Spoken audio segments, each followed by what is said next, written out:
Hi, everybody. Welcome back to Aligning with Success. It is January 24th. Can you believe it? We're past the 3-week mark of the first month of the year already. It's like sizzling speed. And don't know how much of last week's call you took to heart. I thought it was a real heart-driven call and one that challenges us to consider the track that we're on and to place some expectations for ourselves going forward. It's still not too late in January to actually make January an important month for you with respect to Team Kaizen. You know, I'm of two opinions constantly. There's a little battle going on inside of me always. One of them is inclusion.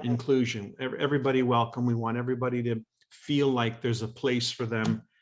And then there's the side of me that's really I said it to my girls on the call just before I came on this call. They're having their call right now. I said, look, guys, I'll tell you one thing. I'm always going to be here on the sidelines as your upline, as your coach, as your mentor, encouraging you to be the best that you can be. You are the captains of your future. You're the captains of this industry going forward. You are the ones who are going to blaze the trail and lead us. And I said, within you is the capability, because I've been at this 30 years. I've been at this around the world. I've seen every walk of life succeed. I've seen it all. There's great representation of success in each and from every form of life. And you have what it takes. So it's not a question of that. It's a question of whether you're going to rise to the challenge, whether you're going to step into the shoes of leadership and lead, whether you're going to overcome the inertia of your paradigms and of your fears and all of the beliefs that you've been holding on to that define you as you currently see yourself. It's not a question of whether you have the potential. It's a question of if you're willing to discard all the nonsense, all the lies, all the betrayals, one layer at a time, peel it away. It's an onion. Just keep peeling and keep peeling and keep peeling and never stop peeling. Because at the end of the day, if you were really true to last week's call, if you were really true to yourself, if you were really in alignment with that which you are, then what would you believe to be true? Think about that for a second. So I have a friend who wrote a piece, and there was something, he told me about this 30 years ago. And I remember he said something, and the line was, in a world of infinite possibility, or in a belief system of infinite I can't remember that exact, but what he did say is belief is redundant. Okay, so let me think about that. What does that mean? It means that if I had the infinite mind of God, infinite by definition means non-finite, then I would have an infinite number of beliefs, infinite being non-finite. So if it was infinite, what belief would be relevant? Oh, there would be no limiting belief. There would be just beliefs, and they would be infinite in scope, which means if there's a left, there's a right. If there's an up, there's a down. I would have every belief there is. And that's interesting, which at the end of the day, all of them cancel each other out, meaning what would I believe? Nothing. At the end of the day, they would all cancel out.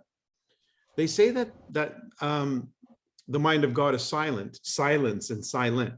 And I liken it to every single instrument playing notes, where every note possible and in every octave possible, in every frequency possible, they collide, canceling each other out, and all there would be is silence. Even though every instrument is playing, you would hear nothing. You're like two perfectly tuned instruments playing the same but opposite frequency. That's how, by the way, that's how ear cancellation headphones work. Noise cancellation headphones, how they work is they take the sound that they're hearing and invert it and pump it in so that you've got the frequency coming in from the ambience around you, and they then flip that signal and push it together so that cancels it out. They're literally flipping the signal upside down and canceling out the noise. So you could have an infinite number of possibilities. They cancel each other out, create silence. So what would you believe to be true if you were operating at the level of the mind of God? Everything is possible. Belief is redundant, because what you believe to be true is simply a limitation in what's true. So that's kind of a digression, but that's the truth. Truth is, what we believe to be true is nothing more than what we are limiting ourselves to perceive, what we are limiting ourselves to be able to see on the screen of our life, what we believe to be true. So if you want to believe in a higher possibility, that's just as real and possible as any possibility. So believe in something that's going to lead you into the experience you want to have. And I suggest you focus it, because it's impossible to have all experiences all at once. That's not even achievable. So let's design the experience we want to have and tune the frequency of our belief to that, so that that's the experience we actually manifest. The time frame, well, that just depends on the intensity of your belief. There are some masters that walk this planet. I'm thinking of one a couple of thousand years ago, who was able to focus his intention and his belief to such a degree that by that power of conviction and intention, the manifestation was instant. So if that same individual, by the way, that same master said, you are capable of these things and greater things still. Okay, so keep that in mind, right? So imagine all the miracles, and you're capable of that and greater things still. So why is it that we don't see that happening every day? Well, the truth is we do. We see miracles happening every day. We don't call it that. We call it results. And we don't associate those results to us with our intentions, but they are. But now, by that same mechanism, we can create greater results by creating greater intentions. So here we are. We're in a business called Nikan with infinite possibilities. On Saturday, you saw, Maggie, you did a great job, by the way. I love the testimonies. Thank you. On Saturday, we saw a number of people, some great stories, some great experiences, sharing, as did Sherry, New Diamond, and Madeline. You're always a consistent, and Leo. I mean, so many of the people on this call right here are the people that were showcased on Saturday. And what you saw, that was a window into possibilities. There were a lot of qualifiers from Team Kaizen and Team Taishi, as Madeline is a Team Taishi. So you think about that. What is represented is possibility. Which one of those possibilities do you resonate with? Which one of those possibilities do you align with? Which one of those possibilities do you want to experience? So I was saying with the girls on their call, I said to them, you know, you guys are the future. You guys are the leaders of the future. You've got to make some choices and decisions about what you want that to look like. And I said, you know, as your coach, as your mentor, I can lead you to the water. You can lead a horse to water, but you can't make them drink. So, but you can salt their oats. You can make them thirsty. So I said, so that's my job. I want you to expect from me, every now and then, I'm going to throw some salt in the oats. And yeah, it might rub you the wrong way, but it's with the right intention. It's to get you to think about it. Are you thirsty? So I want to read to you the salt that I threw into their oats today. It's not terrible, but it means something. I said, question, is Nikan your business or hobby? Answer, your DMO, bracket, daily method of operation, tells you. Fundamentally, our business requires us to fulfill our primary role, contact and invite people into the information process and follow-ups On Saturday, you heard that from all the Team Kaizen and Team Taishi people. What did they say? It was the same message. We must do whatever it takes to ensure we are delivering on that role and or learning like our freedom depended on it, because it actually does, to improve our performance and overcome any excuse our mind conjures up to keep us where we are at. I'm going to read that again because this is just coming out of the ethers through me. We must do whatever it takes to ensure we are delivering on that role and or learning like our freedom depended on it to improve our performance and overcome any excuse our mind conjures up to keep us where we're at.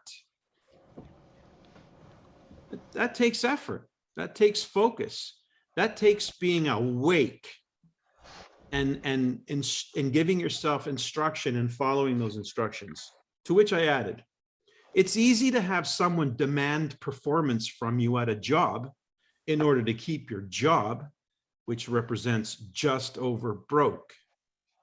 However, the price of freedom is non-negotiable. You must become your own boss in every sense of the word and demand a performance worthy of your freedom. Does that ring like truth to you? Does that resonate as truth to you? Because they say, if you hear the truth, you'll know the truth.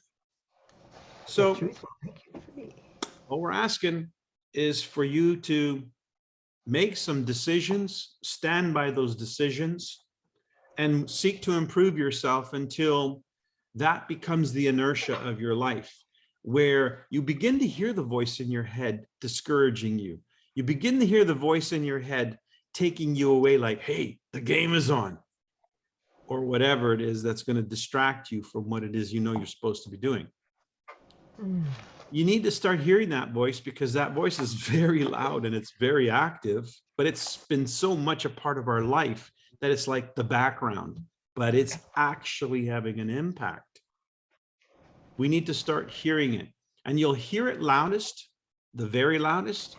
And this is true for when you sponsor somebody new. You'll hear it very loud when you first challenge your beliefs. So for instance, a person joins Nikan and they make a decision to order their products, and they now are told they have to put their list together and so forth. And now the voice is going to start screaming in their head. And how do you know it's screaming in their head? Because they're not calling you, because they're not replying to your text message as quickly as maybe they should. They start to become creatively avoiding the situation, because now they are confronting a new possibility. And a new possibility to the ego is death to the ego. It will holler, scream, kick, and fight tooth and nail to not be deceived, not be changed, not to be coerced, nothing. Your old version of you is going to fight tooth and nail to stay that way. And to help you with that, of course, there's all the people around you who know you as you are.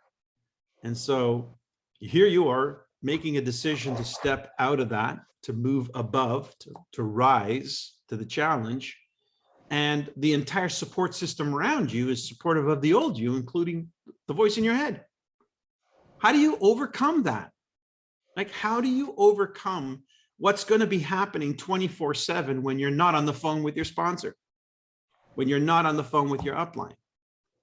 How are you, the CEO, Chief Executive Officer of your life, for your future, going to overcome the inertia and the challenge that's working against you in your head? What are you going to do? Give yourself a tactic. Give yourself a tool. I can tell you all the leaders who are putting numbers on the scorecard have one. Guaranteed. So let me ask, if I may, for you to volunteer, if you wouldn't mind sharing, what's your little tactic to avoid the inertia of the noise that wants to keep you where you're at? How do you become a greater version of yourself when there's so much resistance to that, including the voice in your head? How do you do it? Anybody want to volunteer some insights to that? I'm looking at you, Sherry. Come on. I'm going to talk whether I want to or not. All right. Yeah, I'm going to volunteer you. I'm going to avoid the inertia right now. I was processing as you were asking that question. Well, I have this new statement that I made somewhere along the line. In fact, I put it on my phone so I would remember it, but to take it off my head without reading it. It's that, you know, the desire has to be bigger than the fear, right? So that's the first thing. And I think it's about speaking it every day, multiple times a day. And I think it's about,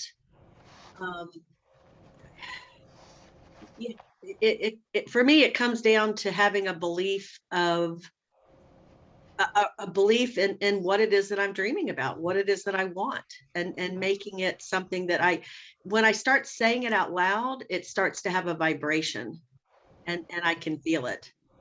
And, you know, I was thinking this as you were talking, that there have been times where I remember saying to the Griff group, I'm about to buckle in, because, you know, when you're reaching a big goal, it's got to have, the way the compensation plan is now, it's got to happen in 1 month. And so for me, it's like strapping in. Now, I'm really good at that. And my word of the year for this year is consistency.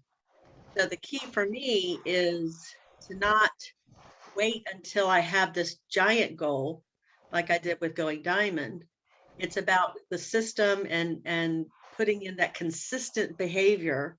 So I'm measuring myself now every week, and I talk to myself multiple times a day, making those statements. I can do, you know, I'm doing it in my business, and I'm doing it in stretching myself with fitness goals. And Okay. so, it really comes up for me with fitness goals, because I can feel my fears. I'm in the middle of a class now, and I'm doing these new classes, and I literally have to talk myself and out speak the fear. Okay, that's huge. Like, class adjourned. At the end of the day, how you're going to overcome the inertia is the same way you created the inertia. It's the same. You guys have all seen the curve here. Let me show you what I'm talking about. Get off this page. Where is it? There. So, share screen. Come on. There you go. Okay, you've all seen this curve.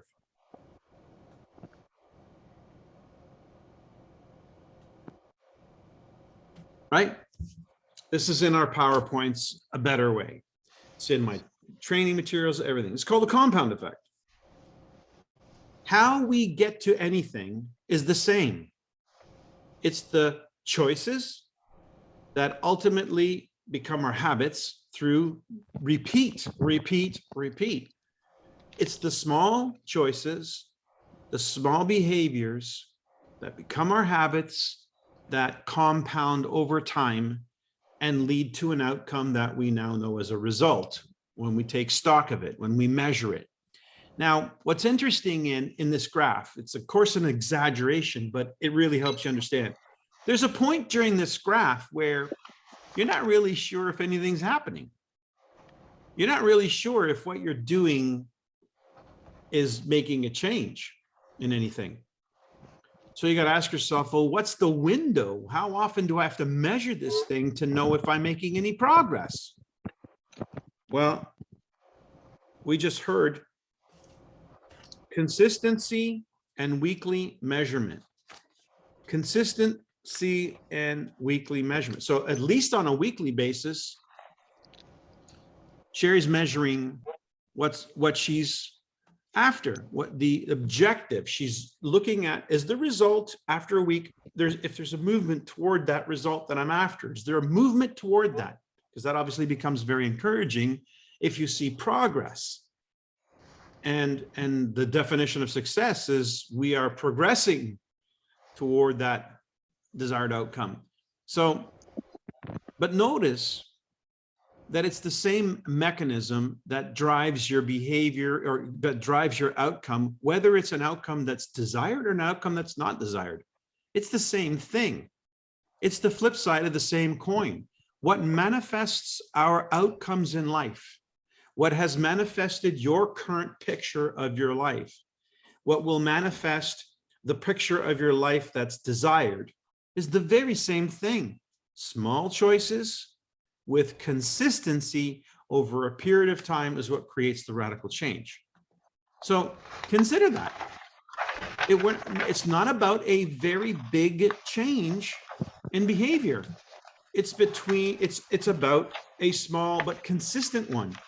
So if you haven't figured out what is the change you're going to make this year in terms of your daily, that's why the daily method of operation is so important. What are you going to do differently every day that you didn't do last year? That will yield, with that consistency, an outcome that's exaggerated from last year. That compounds. The one thing we know we're in the business of, as I repeat, fundamentally, our business requires us to fulfill our primary role: contact and invite people into the information process and follow-ups. That's it. We must do whatever it takes to ensure we're delivering on that role. We must do, not our upline, not our family. We must take responsibility to do whatever it takes. And it's going to be different for everyone. But what it takes, I like the approach Sherry's taking, because it's also applying the law of attraction. It's speak into reality. Speak it into reality. When you say it out loud, you move a thought which is in your mind, in the invisible realm, the spoken word. In the beginning was the word. The word is the thought. And when you speak the word, you're sending voice. The mere fact that you're hearing my voice is that sound vibration. Sound vibration. Okay, that's energy in motion.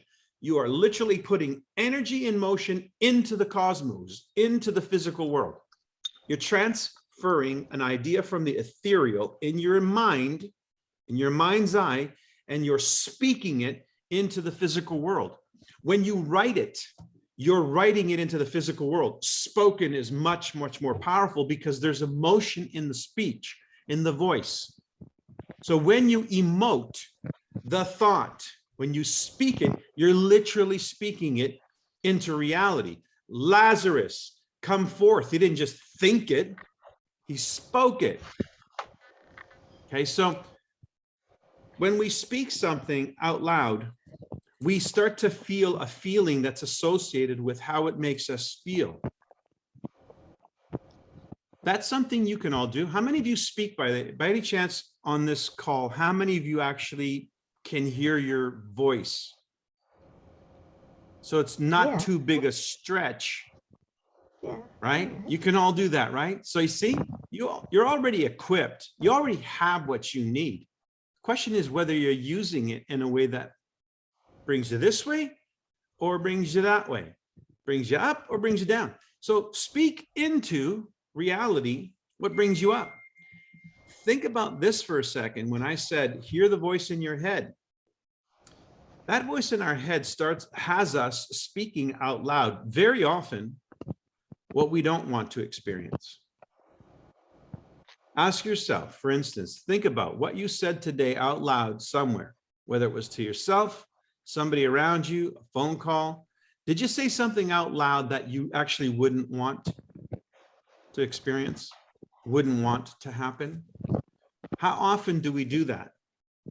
And how often do we speak out loud that which we would want? So if the key to the creative process is small choices with consistency of time creates these big outcomes, then when it comes to speaking out loud, start paying attention to what you're saying and start on purpose speaking out loud what you want to create.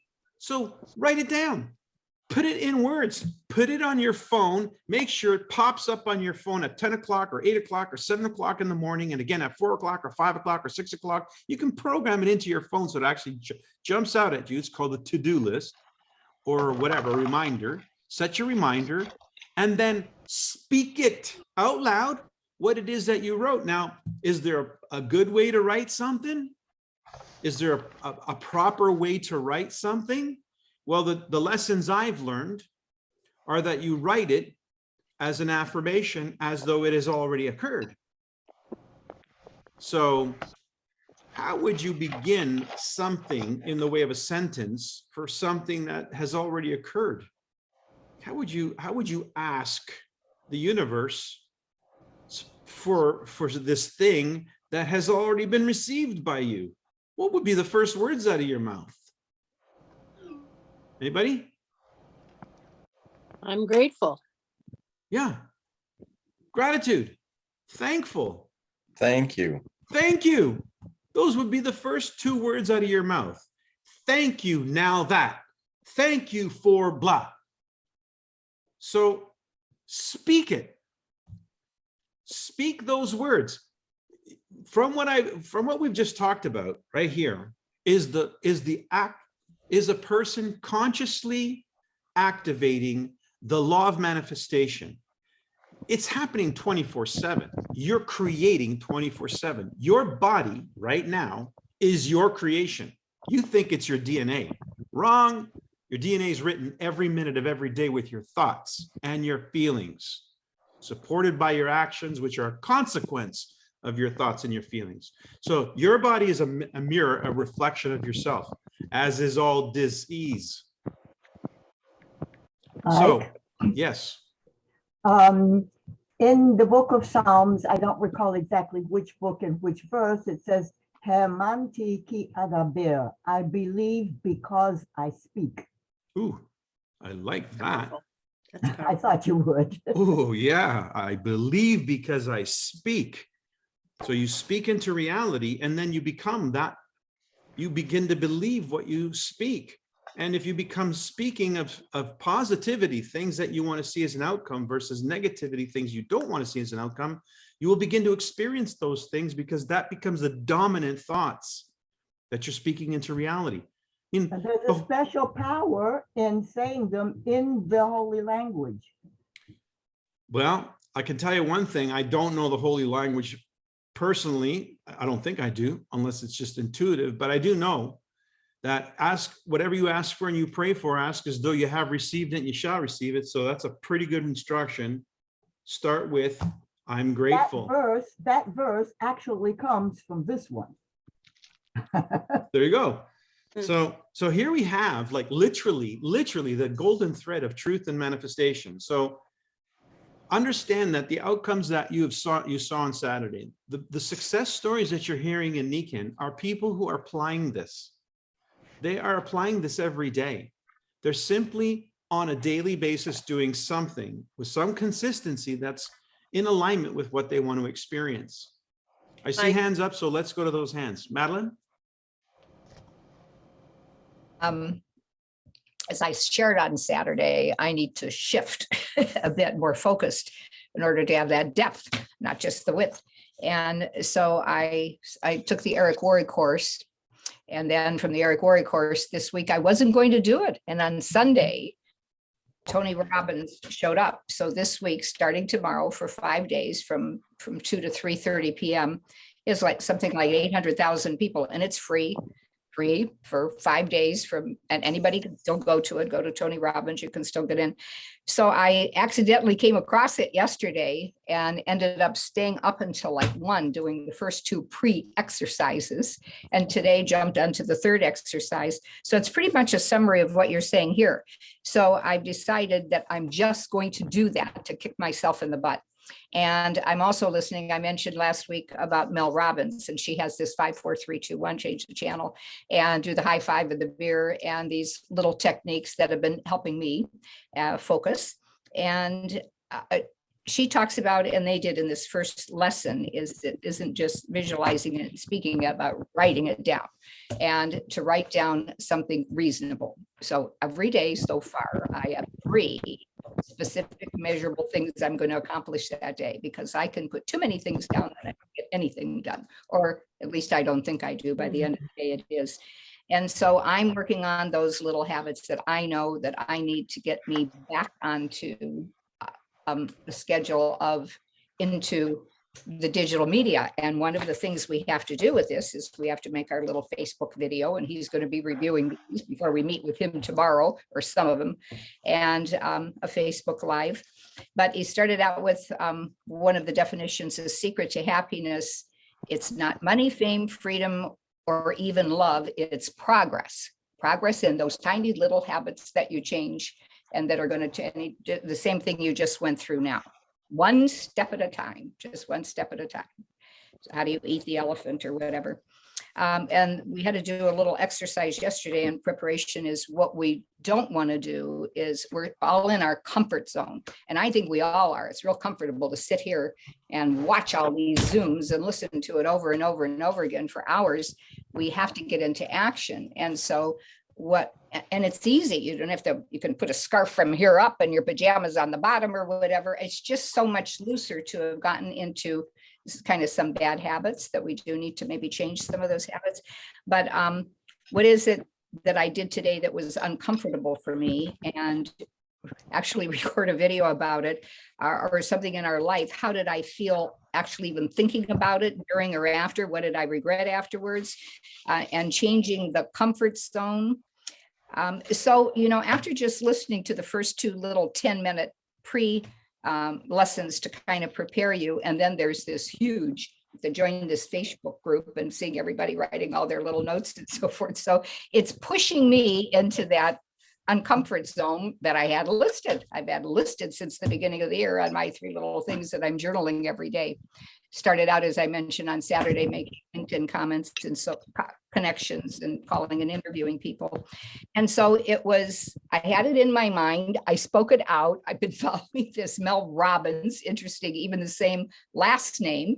And then this Tony Robbins thing popped up because of having attended the Eric Worre event. But then I also noticed on YouTube, it's out there. Anybody didn't have to have attended. It's free because he always wants somebody to get into his free things. So then you can pay for the other ones. That's his business.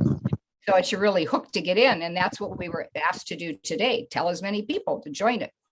And so I'm setting that out. And one of the other assignments was, where are you going to do it? So I set up a different place than here. I have it set up somewhere else.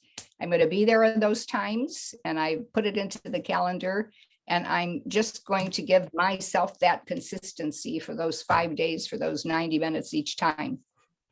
Okay. So let me recap. Messy action. Sounds like a lot of messy action. Putting the intention out and then taking some messy action, and it sorts itself up. Things start to come in your frequency, in your field of view. Tony Robbins pops up. Oh, what a coincidence. Was it? Of course not. You took a step. You did a program. So that's how it works, guys. There's no mystery to creation, and there's no mystery to living the life of your dreams. None. There's not a single mystery to it. Everybody can have whatever they want. The only thing that keeps you from having what you want is your lack of commitment to it. Period. End of story. Because if you were committed to anything, you'd figure it out. You'd find a way. You'd go out of your way. You get out of your comfort zone. You need to get gas, and the gas station is 2 miles down the road, and it's freezing cold, but you need to get gas or you're not going anywhere. You would get out of your car and you'd start walking. I'll tell you a story, and I'll get to you, Sherry, next, but I got to tell you this story. So I'm about to have the first weekend meeting in Toronto. It's organized, the hotel's booked, everything. My cousin John has all the AV equipment, and he's supposed to get to the hotel, set up the AV equipment. Now, guest speaker that I have coming in, my upline, my sponsor actually, is supposed to fly into Toronto. And of course, as it is, we have one of the biggest snowstorms ever. And so he is not able to get into Toronto. He missed his flight. And so now he has to get his another flight, which is taking him into Buffalo the night before, arriving in Buffalo at 11 p.m. I'm in Toronto, not Buffalo. And it's a snowstorm. Driving to Buffalo is, a couple hours, hour and a half, 2 hours drive on a good day, at least a couple hours. And in a snowstorm, well, now it's totally unpredictable. But what choice is there? This guy has to come. So drive to Buffalo in a snowstorm. Get to Buffalo on time. Wait. Plane arrives. Wait. No speaker. I'm in Buffalo in a snowstorm. Speaker doesn't show up. Get the phone call. Miss the flight. Now he's going to have to take a flight the next day, but that flight doesn't get into Toronto until 9 o'clock in the morning. Our meeting starts at 9 o'clock in the morning. Before that person gets out of customs and gets to the meeting, they won't be there before 11:30, especially because it's a snowstorm. And that's assuming that anybody's going to show up at this meeting because we have a big snowstorm. What would you do? So now get back in the car and have to white knuckle from Buffalo all the way back to Toronto. Now, we were in two cars. One car was the Mercedes sliding all over the damn place. We get to Mississauga so I can pick up my car. My car is a Trans Am. Worst car possible to be driving in a snowstorm. Wide tires, very light back end. It's just doing this and I'm like crawling. Now, I believe it was around 4 o'clock in the morning now. So it's 4 o'clock in the morning. Remember, the meeting's at 9. It's 4 o'clock in the morning. I'm white knuckling it, and my gas tank is just about empty. Now I'm coming from Mississauga. I've got to get to Richmond Hill, where I live. On a normal day, that would be a 40-minute drive. Under these conditions, now it's dicey. So now I'm doing some calculating in my head. Do I have enough gas to get there? I don't think I have enough gas. So I know there's a gas station on the way, but past my exit. But if I get to that gas station, I can get gas. So what do? I go to the gas station because I don't think I can get home. And that's the only gas station I know that's open. So I get to the gas station. Guess what I don't have? Money. Not a credit card and not cash. No gas. No money. I'm not going anywhere. It's 4 o'clock in the morning. So now I'm like, okay, now what do I do? What do I do? Okay, so I call my cousin and I find out my cousin is not far from me, just north of me. I don't know why he's where he's at, but he's where he's at because he was partying with some friends or whatever. Said, okay, you got to come and get me because I got no gas, bring money. So he gets a ride to the gas station. Gets dropped off at the gas station, and what does he not have? The only thing I asked him to have, money, no money. So now there's two of us stranded at the gas station at 4 o'clock in the morning in the freezing cold on a super huge storm in Toronto. I have the first weekend meeting I'm doing in Toronto the next day at 9 o'clock in the morning at a hotel on the other side of town. And so have to sort it out, have to figure it out. I got a checkbook. That's all I have is a checkbook. So I go to the attendant. I tell him, explain the situation. I said, look, I have no money. I have no cash. My cousin, comes with no money. And so here we are, but I can write you a check. Look, all I need is $10 of gas to get me where I got to go. I'm going to give you a check for $20. You cash this, you keep the 20. Just let me get $10 of gas. Thank God back in that day, there was somebody at least trusted. So I got $10 worth of gas. So now we have to go get my cousin's car. We go to this location, which is north of us. Why do we have to go there? Because his car has the AV equipment, but turns out that that's not what happened. He left the AV equipment downtown with his friends. And so he was just staying there with his stuff there, but not with the AV equipment. The AV equipment's downtown. We're up north. The AV equipment's downtown. He's got to go get his car downtown to get the AV equipment over to the hotel in time. I'm doing the math. None of us have slept yet. And I'm exhausted, absolutely exhausted. So it's almost 5 o'clock in the morning. I remember how cold it was, even in that room. So pitch black, 5 o'clock in the morning, I figured, okay, 1 hour sleep. We get 1 hour sleep. So we both sandwiched in this little bed, set the alarm, 1 hour. We get 1 hour sleep. And man, you know how it feels when you're dead tired. It's freezing cold and you wake up after an hour. It's like somebody hit you over the head with a brick. Doesn't matter. We have a 9 o'clock meeting. People are going to show up. Got to get there. My speaker is not going to be there. Somebody has to be at the meeting to receive the guests and get the ball rolling. And somebody has to go get the speaker. And somebody has to go get the friggin' AV equipment downtown. So my mind is working overtime trying to figure this out. Oh, it gets better, guys. I'm not done yet. So we drive my car to my subdivision. So we figure what I need to do, get my stuff, get myself together. I have to be ready and get driven to the airport, or excuse me, get driven to the hotel. He then takes my car to go get his car to come back with the AV equipment. We'll figure out my car later. So we pull into my subdivision, which is about a 30-minute drive from where we were. We pull into my subdivision. They haven't plowed the road. So we just get about 30 or 40 feet into the subdivision. Car isn't going anywhere. We have to go all the way around the block to get to my house. So what do? Push my car in the snow with my cousin in the car as we're fishtailing down to get my car. I wasn't at this point in time, I'm really not thinking, because all I'm doing is pushing the car to get to my house. Nobody's thinking, yeah, but you got to come back out. Wasn't thinking about that. Go inside, take a shower, wet hair, black suit, shoes, black suit, shoes, not a winter coat, not a, you know, and guess what? Get into the car. We got to get out of that subdivision. Who's in the back pushing? The one with the strength, the height. I'm in my suit and my shoes, pushing my Trans Am out of my subdivision, he lives 2 subdivisions over. 2 streets over in a similar subdivision, only to get into his subdivision because he's got a shower and change, only to get into this subdivision, get stuck at the end of the road. And I'm saying, okay, we leave the car here. We walk to your house.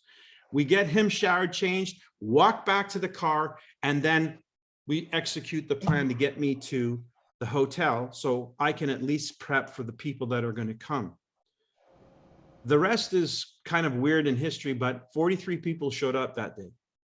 43 people showed up at our first NECAN meeting.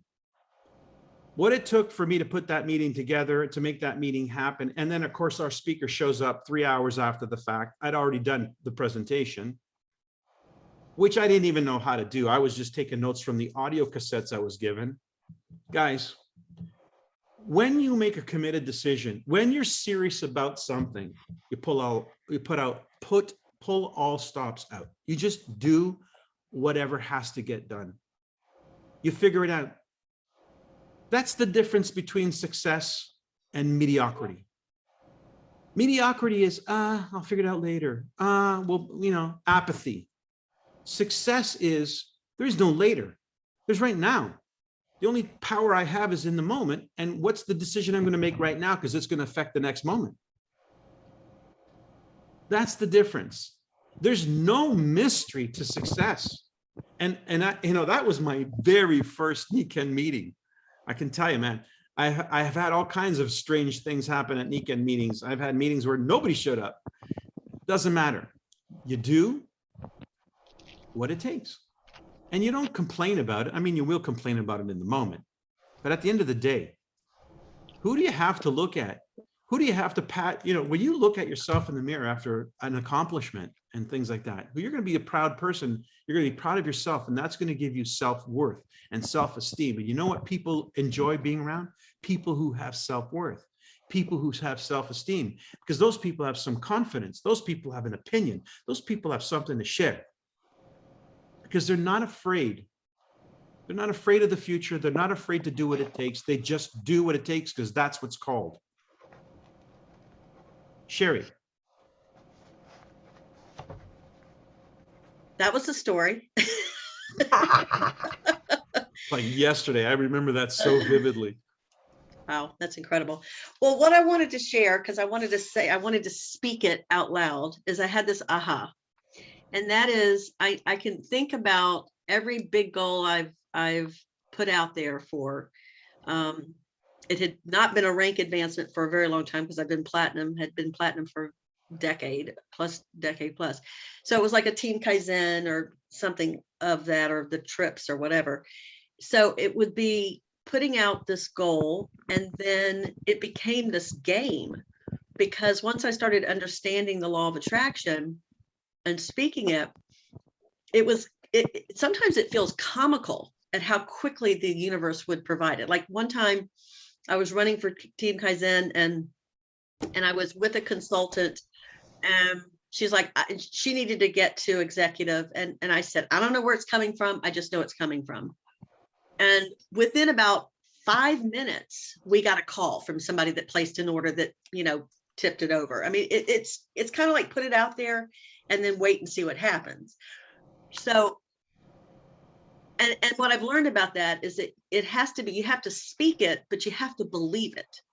Because if you don't believe it, then the law of attraction doesn't work, right?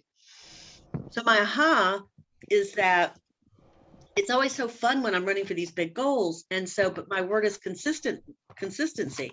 So I wanted to say this out loud and offer this to everyone, is that what I'm going to start doing, because I have weekly intentions, I'm, working on the 90-day commitment, the 90-day challenge that we're doing. And Ben has been my accountability partner, is that I'm going to spend, when I have the weekly intentions, because every Monday we talk and I set what my intentions are for the following week, is that I'm going to get really specific about something small every week. It happened with my new consultant, where I started speaking about, I want someone from Latin America to join my team. I want somebody I knew it was a woman. I wanted it to be someone who I would just immediately love. And I wanted her to be, like energetic and all these qualities. And boom, she was referred to me and showed up. So I just think that this is going to be really good for me. I've been very inspired by getting something very specific, which is probably going to be because I'm looking for more business partners, to get that specific each week about who I'm looking for.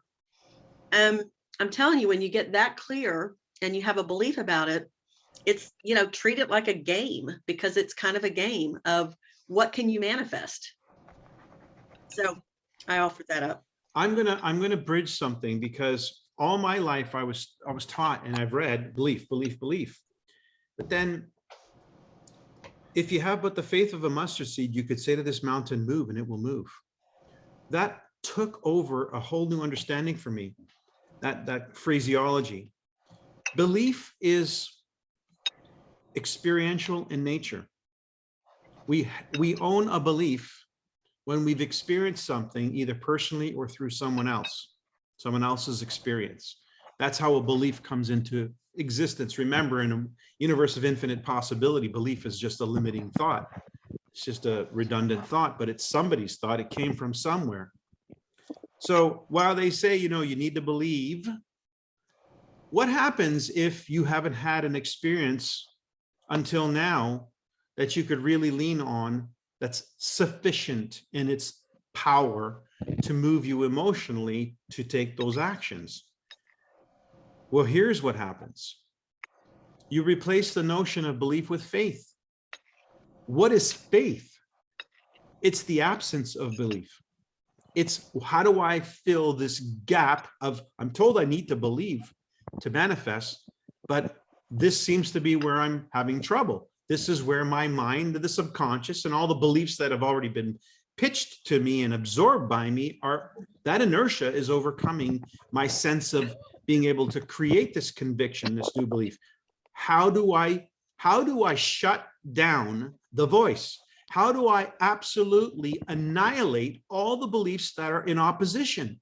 And the answer is really simple. Faith of a mustard seed. That was what I wrote on my goal card. On my affirmation statement, for Royal Diamond, on the reverse side, I wrote faith of a mustard seed to remind myself, Mike, you don't have to know how anything's going to happen. It's in the domain of the unknown. It's in the domain of the creator that's plugged into everyone and everyone's mind in every circumstance to create the conduit to make those 2 points come together. Your job is to know that those 2 points come together. Your job is to see it as having come together. That's my job in the creative process, is to see as though it has already happened, to be grateful for as though it has already happened. Whatever you ask for and pray for, ask as though you have already received it, you shall receive it. So my job is to see the 2 points in contact with one another. How they get that way and where they come from is not my job. That's the domain of the infinite mind at work that can make that happen in its most efficient manner possible, because even every possibility is known to that mind and therefore it creates the most efficient pathway.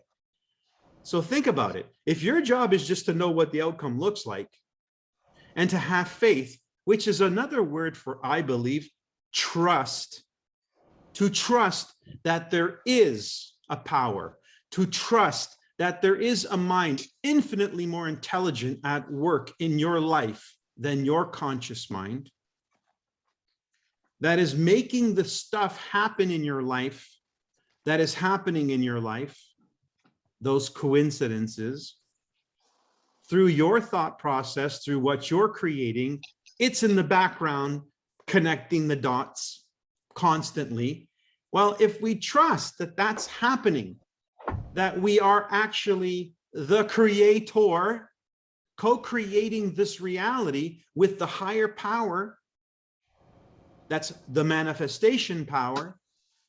If you trust that that's a reality, that the mechanism, the law of attraction is real, the mechanism is at work. If you trust that, why would you stop trusting that when you give it a higher command? Why would it be any different? It's the same thing. It's the same thing, the daily actions.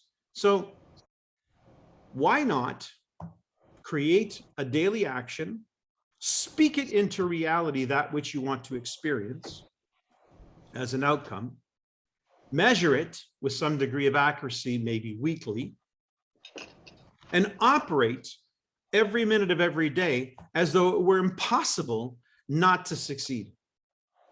Because what's at work behind the scenes is a mind much more powerful than yours, much more plugged in to everything that is and capable of connecting the dots. If you can operate that way, you relieve yourself of the voice that has power over you right now that says you can't. That voice has no power when you're operating on faith, because you're saying, I hear you, but I don't care, because you're not the one making it happen anyway. That's up there. I have faith in that process. My job is very simple. Stay focused on the dots connected. So if that's all I'm supposed to do, and the mind is saying, yeah, but you can't. I can't what? I can't focus on the thought as though it has already happened? Of course I can. But you got to believe, you got to believe. No, I don't. I don't have to believe. I have to have faith that everything that's ever happened in my life has happened by this same process. So I'm just going to have faith that this process actually works when I think it consciously, not just when I'm thinking it unconsciously. Wow. You can design it, guys. You can live it. And all it takes is a very small shift in your daily habits or your choices and how you operate in the interim. Operate as though it's alive, it's happening. You know, when a couple conceives a baby, they imagine in their mind a baby. They see a product at the end of the road. They imagine the baby. They start imagining a life with a baby. They start imagining themselves as parents. They start imagining the baby in the room. They start painting the room and changing the room. They're imagining the end in mind. They don't have control over what's happening between the conception and the baby having been born. All those pieces in between, all the stuff that's going on, the genetic stuff that's happening, the manifestation of that child, they're not in control of that. They're not actively, consciously manipulating anything. It's happening anyway. The creative process is not in their hands. It's not in your hands in terms of the manifestation. What is in your hands is the conception and seeing the end in mind.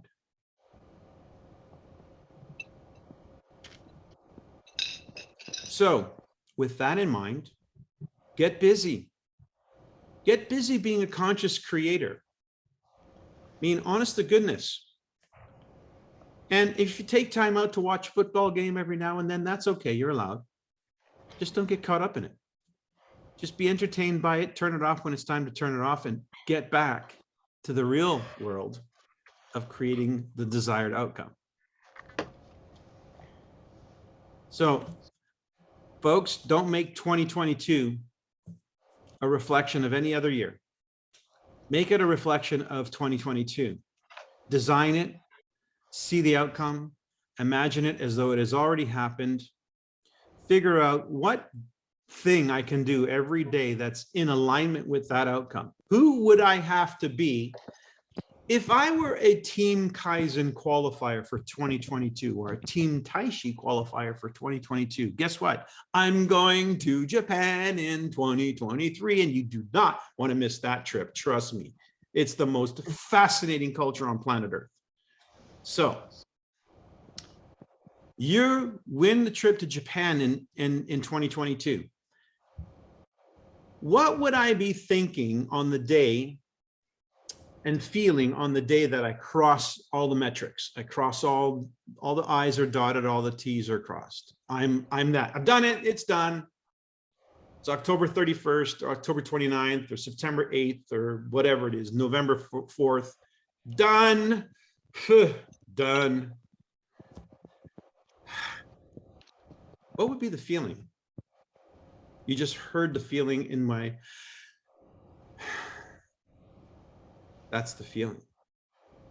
Now, today is January, what is it? 20-something, 24th. It's done. That's how it feels. Operate from this moment forward.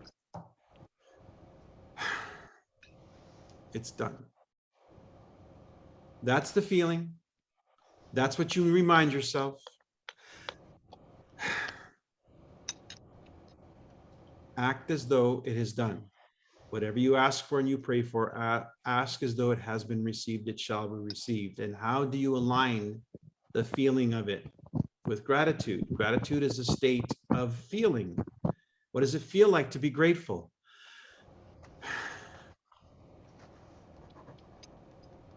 Done. Now, it doesn't have to be harder than that. I think somebody said hard work, right? Hard work. Oh, it's hard work.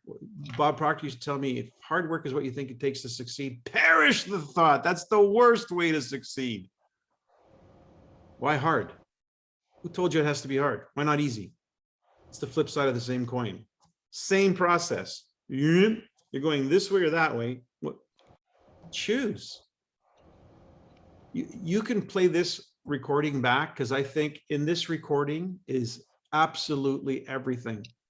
The mystery of everything is in this recording. Play it back, write some notes down. If you haven't already, do it again.